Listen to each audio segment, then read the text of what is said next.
No ens movem del vapor. No? Vas continuar treballant aquí al vapor. Com es va recuperar aquest vapor de la tragèdia? Aquest i tots els altres, perquè Sí, suposo que vas participar activament. bastant, bastant. Sobretot amb la qüestió ja organitzativa, no amb la qüestió de purament econòmica. La purament econòmica se la van resoldre més que res doncs, entre els industrials i a través de l'Institut Industrial, etcètera, s'ho van anar repartint no sé com ni de quina manera. El que sí sé és que no tothom va quedar content. Les coses sembla que van anar decantades més cap a un costat que per l'altre. Hi havia industrials molt addictes al règim que sembla que se'n van sortir més afavorits que altres que no ho eren o que eren indiferents i tal. Però ells van fer pisos nous a Terrassa, se'n van fer bastants. O sigui, va haver industrials que, a part de maquinària per les seves fàbriques, per les seves indústries, que era realment per lo que es havien donat els crèdits i les ajudes, doncs van poder fer alguna altra cosa més, sembla. Els diners, no sé, no crec que els tinguessin a la butxaca per fer això. Casualitat, no devia ser? Vull Sí, dir que més aviat va ser una casualitat. En lloc de ploure aigua, amb ells els va ploure alguna altra cosa. es notava en aquell moment, es veia aquesta especulació, aquest repartiment desigual. Tu ho notaves, no te n'assabentaves, en general es parlava i, ostres, No, amb aquests els he tocat i amb aquests no. es parlava, no, i això és una cosa que més o menys la vaig veure. O sigui, com que no anava jo solament en una empresa, que anava en diverses empreses de Terrassa, doncs vaig veure algunes que sí que realment van fer tot el canvi que tenien de fer dintre i prou, i unes altres doncs, que a més del canvi van fer alguna altra cosa. Podem dir noms o no? No, no, no, perquè vull dir, és una cosa que tampoc la sé certa. La veritat és aquesta, si la sapigués certa, sí. O sigui, són coses que jo me les penso jo i era El que bastant... sí que si deies que amb el menjar, la roba, que tot va acabar arribant a qui havia d'arribar, els diners no tots van acabar arribant on havien d'arribar. Això sí que ho podem dir-ho així. Això podem dir-ho així. Això podem dir-ho així. Es van escapar i ja dic que es van fer bastants pisos amb els diners aquests que havien d'anar per indústria.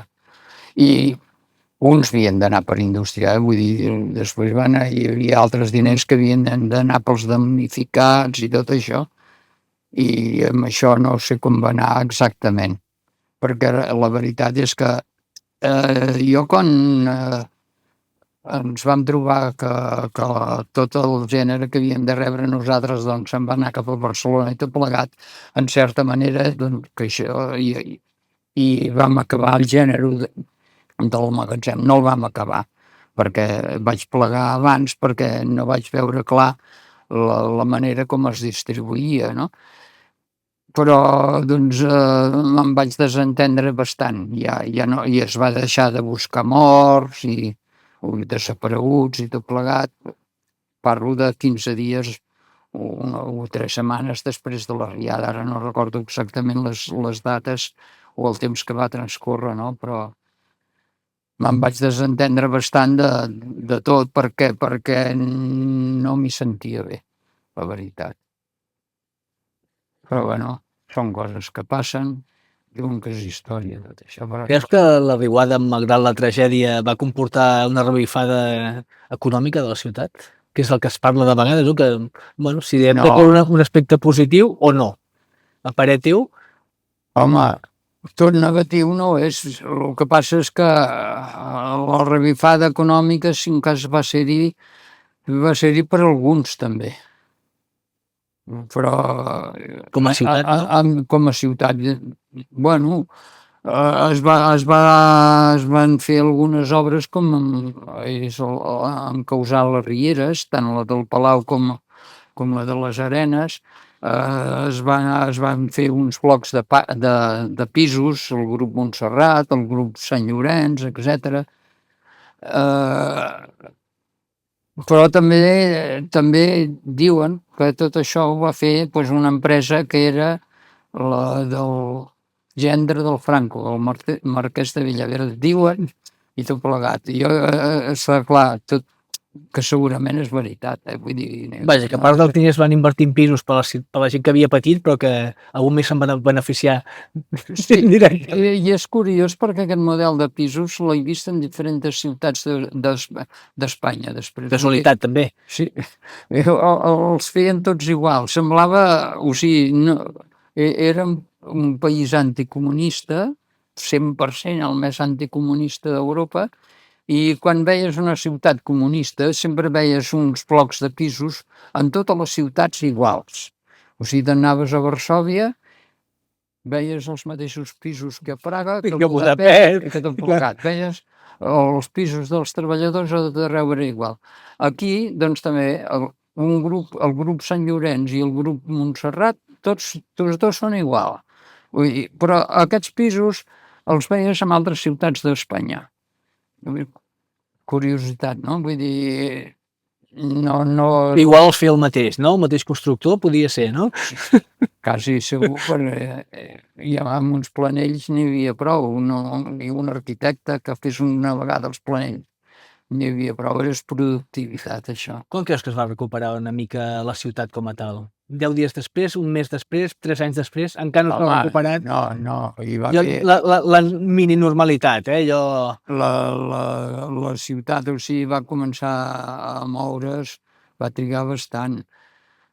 És que hi va haver empreses, està clar, que van quedar completament sense res, no tenien cap màquina per treballar. O sigui, hi va haver empreses que aquesta mateixa devia tardar més de mig any, perquè o sigui, no tenia res operatiu aquí dintre, res. I va haver de començar de nou, comprar instal·lers, etc., arreglar-ne alguns de seus, etc. Vull dir, per tot això vol temps. I està clar, no hi havia els medis, pensem, no hi havia els medis que hi ha ara. Els telers que van comprar aleshores, aquí a Espanya pràcticament no se'n fabricava de telers, aquí a Catalunya. Bueno, i a Espanya menys, no? Però vull dir que a Catalunya hi havia una casa a Sabadell, el Despeus, i hi havia dues marques, dues cases. Però bueno, aquestes si feien 50 telers a l'any o que sigui era el màxim. I aleshores se'n van fer malbé 300 o 400, tot plegat que es va importar maquinària. Els telers d'aquí eren italians, això, els que van comprar nous. I començar a sortir la gent al carrer, començar a obrir les botigues, començar a veure els carrers nets, començar a no veure cotxes amuntegats, això... No, això es va anar molt ràpid. Això es va anar molt ràpid. Vist el que ara s'està fent a València? Està passant a València? Sí, i amb menys medis. Ja dic que tampoc penso que no es va embrutar tant. Vull dir, és que... No es va poder, a València embrutar tan pla, potser, oi? Exacte, aquí l'aigua corria i s'ho van portar.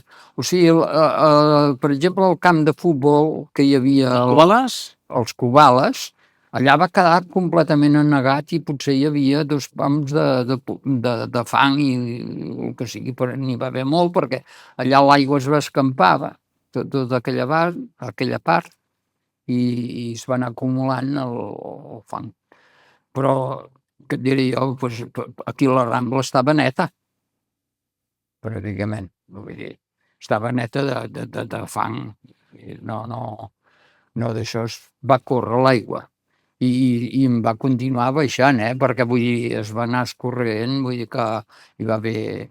No va marxar tota de cop. En canvi, allà a València va quedar quieta i és com un pantà, no? Diguem, que es va filtrant i després... Els sediments queden allà. Aquí van marxar, van anar cap a mar. Aquí es van dur alguna casa també a la Rambla, no? Sí, en recordo una de molt... Bueno, que se van portar a la façana i recordo que hi havia un llit de matrimoni que les potes del davant li penjaven a fora. El llit estava fet, no havien anat a dormir encara, vull dir que, però recordo, vull dir que era una imatge, bueno, una imatge que d'aquelles que dius, ostres, noi, tu,